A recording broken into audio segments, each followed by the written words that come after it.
안녕하세요. 저는 올해 30대 후반의 여자입니다. 여기에 올라오는 사연들을 들어보니 대부분 배우자에게 새로운 사람이 생겨서 복수하고 이혼하는 내용이 정말 많더라고요. 저는 그런 사람들과 조금 다르게 제가 그 복수를 당했다고 할 수 있습니다.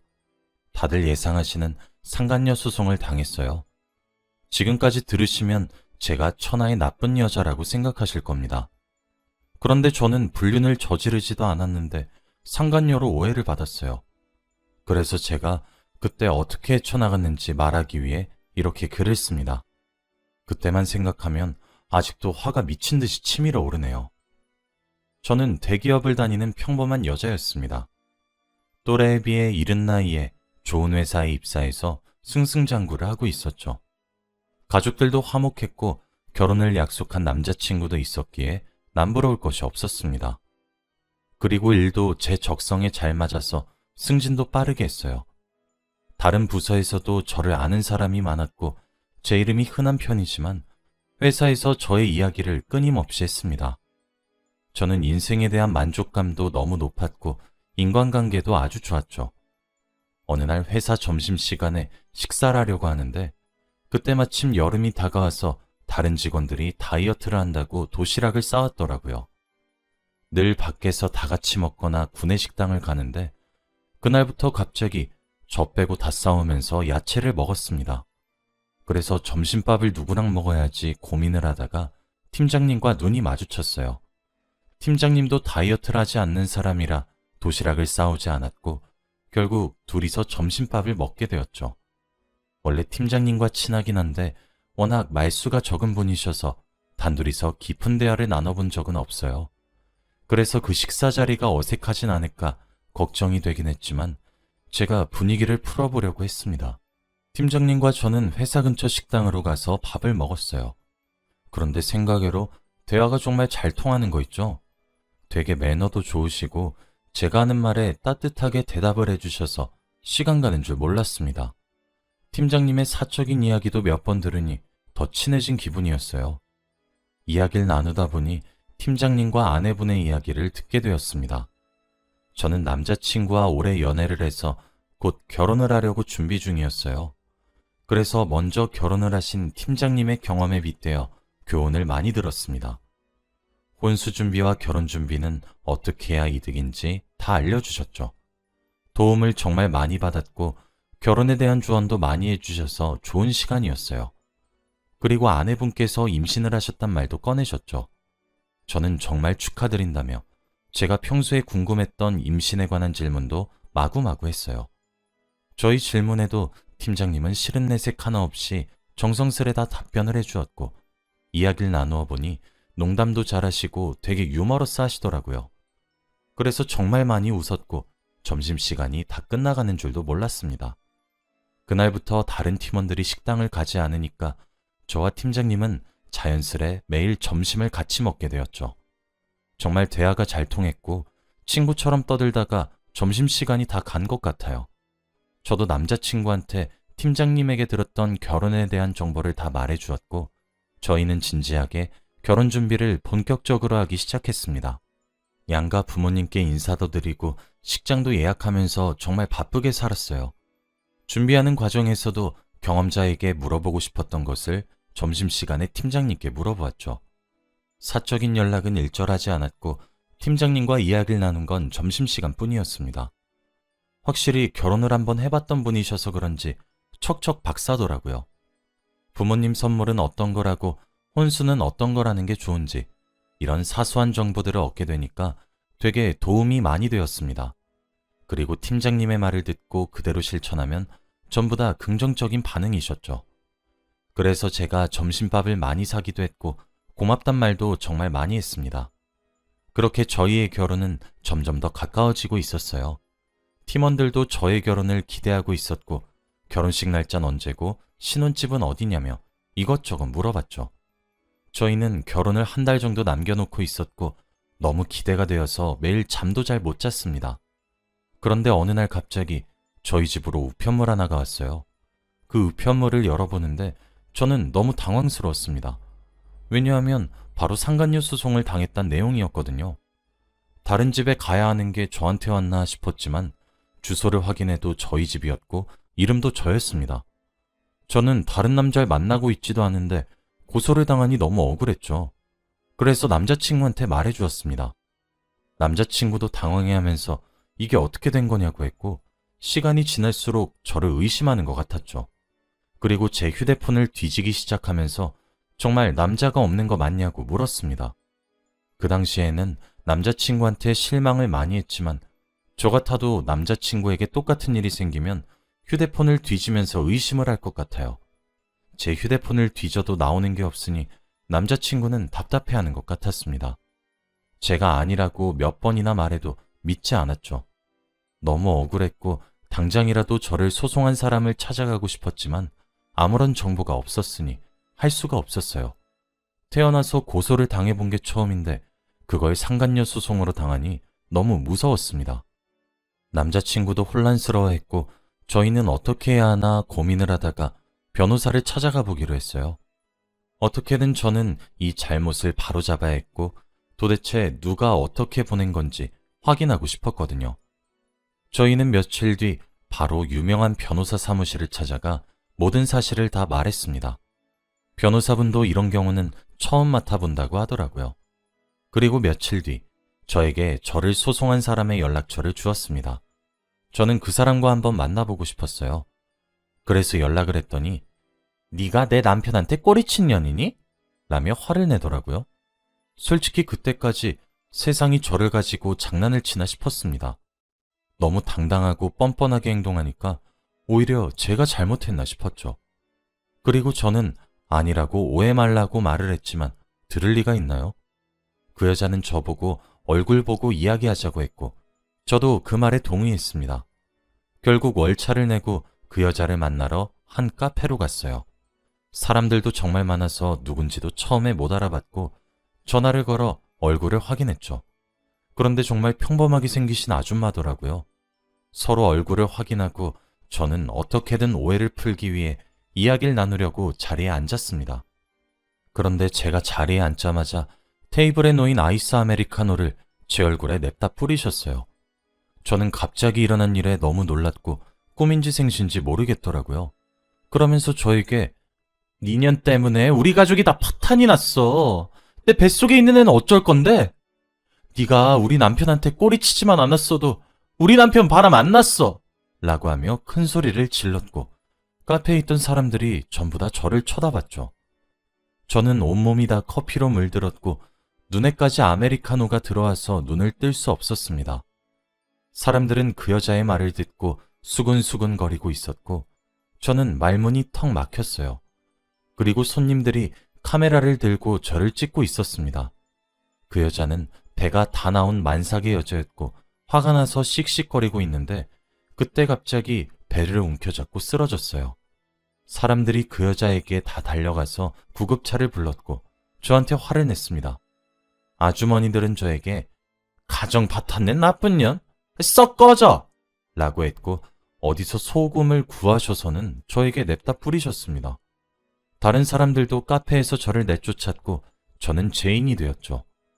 정말 눈물이 미친 듯이 났고 억울해서 죽는 줄 알았습니다. 저는 아니라고 불륜 안 저질렀다고 말 한마디도 못해보고 쫓겨났어요. 아무 말도 하지 못한 제가 너무 한심했고 답답했습니다. 그리고 제 연락처는 어떻게 알았는지 전화와 문자가 계속 오더라고요. 아기 사진까지 보내면서 잘 봐. 너 하나 때문에 아빠 없는 아이로 자라게 될 우리 딸이야. 라고 하며 문자를 보냈고 저는 어떻게 해야 할지 감이 잡히지 않았죠.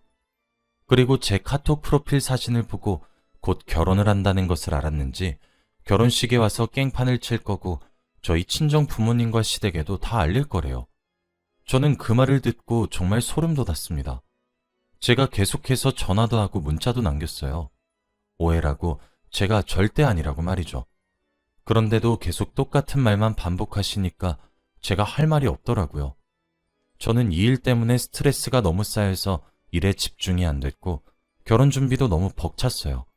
남자친구는 상황이 종료가 안 되니까 저보다 더 심각했죠. 변호사님도 방법을 알아보고 있다는 말만 하셨습니다. 그리고 회사 일에 집중을 못하니 팀장님께서 요즘 무슨 일이 있냐고 하시더라고요. 둘이서 같이 점심 식사를 해도 밥을 잘 먹지도 못하고 머릿속에는 소송만 생각나니까 팀장님과 대화도 잘 못하게 되었습니다.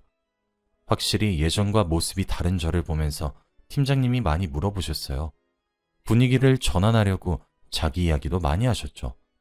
제가 말을 안 하니까 팀장님의 사적인 이야기를 구구절절 하시기 시작하는데 드디어 아내가 출산을 했다고 합니다. 너무 사랑스러운 딸을 낳았대요. 그래서 너무 축하한다고 말씀드렸더니 팀장님은 딸 바보이신지 저에게 자신의 딸 사진을 보여주더군요. 저는 무의식 중에 팀장님이 보여준 사진을 보았는데 정말 낯이 익었습니다. 왠지 한번 본 것 같은 아이였죠. 제가 아무 말 없이 사진만 뚫어져라 쳐다보고 있으니 팀장님이 당황해했고 저는 아무 일도 아니라며 넘겼어요. 그냥 아직 신생아는 워낙에 다 똑같이 생겨서 제가 잘못 본 줄 알았습니다. 그날 일도 잘 넘어갔고 저는 매일 그 여자의 문자로 밤잠을 설쳐야 했어요. 결혼식이 하루하루 다가올수록 정말 그 여자가 찾아오면 어떡하나 싶어서 마음 졸였어요. 어디에다가 털어놓지도 못하고 일상생활이 불가능할 정도로 스트레스를 받으니까 정말 정신병이 올 것 같더라고요. 남자친구는 결혼을 보류해야 하는 거 아니냐고 그랬고 저는 제 잘못도 아닌데 왜 그래야 하냐며 결혼을 하자고 했어요. 저에게 아무런 증거가 나오진 않는데 계속해서 고소장은 날라오니까 남자친구도 답답하겠죠. 그런데 결국 사건이 크게 터지고 말았습니다. 저희 회사 게시판에 그 여자가 글을 썼거든요. 자신의 남편과 회사 직원이 불륜을 저지르고 있다고 말입니다. 익명으로 쓰고 이름은 초성으로 되어 있지만 누가 봐도 저와 팀장님 이름이었습니다. 그리고 최근 들어서 팀장님과 제가 점심 식사를 같이 하니까 더 의심하기 쉬웠죠. 저와 팀장님이 밥을 먹고 있는 사진을 누가 몰래 찍어서 얼굴만 모자이크하고 게시판에 올렸습니다. 출근을 하자마자 회사는 난리가 났고 저는 저에게 문자를 보내며 협박을 하던 여자가 팀장님의 아내분인 것을 알고 소스라치게 놀랐어요. 그래서 제가 팀장님의 딸 사진을 보고 되게 어디서 많이 본 것처럼 느꼈던 거죠. 솔직히 제 이름이 많이 흔한 이름이고 회사에서 제 이름과 동명이인이 정말 많습니다. 그런데 다들 팀장님과 같은 부서라고 해서 다 저를 의심했고 이렇게 증거 사진까지 있으니 거의 확정인 분위기였죠. 팀장님은 저에게 미안하다고 했지만 저도 화가 많이 났어요. 도대체 제가 무슨 잘못을 지었길래 한순간에 불륜녀가 되어야 하나요? 회사 사람들은 저와 팀장님을 보고 수군거렸고 회사 내에서 엘리트 이미지였던 저는 한순간에 가정을 파탄낸 천하의 나쁜 년이 되었습니다. 정말 울고 싶었고 당장 회사를 뛰쳐나가고 싶었지만 여기서 나가게 되면 제가 정말로 불륜을 저지르는 사람이 되기 때문에 꾹 참았죠. 그리고 팀장님은 저와 그런 사이가 아니면서 적극적으로 해명하지도 않았습니다. 제가 팀장님에게 개인적으로 말을 해도 말을 아끼셨고 주위의 시선 때문에 오래 대화도 못했어요. 너무 답답하고 아니라고도 말을 하지 않는 팀장님의 마음을 이해할 수 없었죠. 그리고 그날 오후 팀장님의 아내분이 회사로 찾아왔습니다. 저희 부서로 찾아와서 오만행패를 부리셨어요. 물건을 집어던지고 쌍욕을 하면서 제 머리채도 잡았습니다.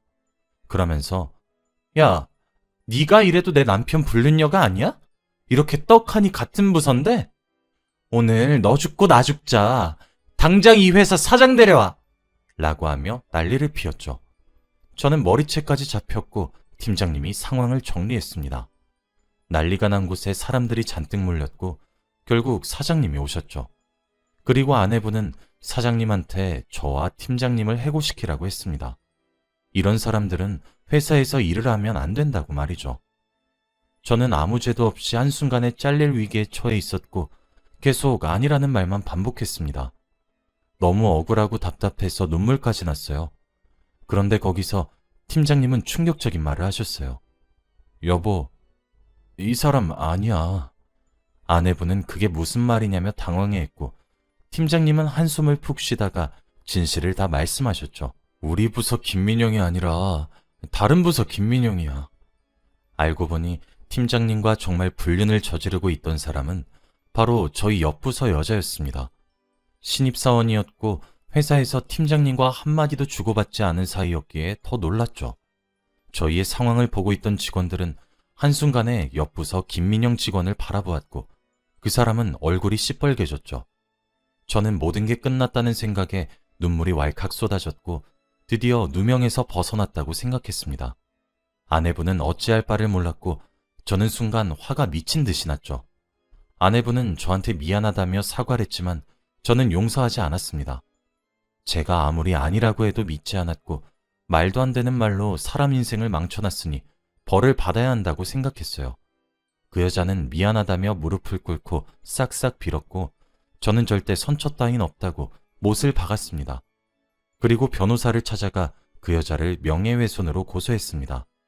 아메리카노를 냅다 뿌리고 문자와 전화로 협박을 하고 회사 게시판까지 올려서 저에 대한 이미지를 망친 건 용서할 수 없었거든요. 그리고 잘못하다가는 제가 회사에서 잘릴 수도 있었잖아요. 이미 증거는 충분했고 저는 절대 봐주지 않았습니다. 그리고 사장님은 정말 옆 부서의 김민영 씨와 팀장님을 해고시켰어요. 이렇게 한 번에 바로 해고를 시킬 줄은 몰랐는데 정말 시원시원한 성격이셨죠. 아내분의 말을 나중에 들어보니 팀장님 휴대폰을 몰래 보다가 불륜을 저지르는 사람 이름만 보았고 전화번호부에 같은 부서인 김민영 씨의 전화번호가 저장되어 있어서 그 번호를 고스란히 저장했대요. 그런데 팀장님이 바보도 아니고 그렇게 하겠습니까? 당연히 자기 불륜녀 전화번호를 저장할 때 이름은 다르게 저장하겠죠. 아내분이 팀장님과 저의 불륜 증거를 찾기 위해서 점심시간에 저희를 미행한 거였고 사진을 찍어서 그렇게 게시판에 업로드를 한 거였습니다. 그 이야기를 모조리 듣는데 왜 제가 두 사람 사이에 끼었나 싶더라고요. 그리고 저는 팀장님이 해고되자마자 팀장으로 승진을 했습니다.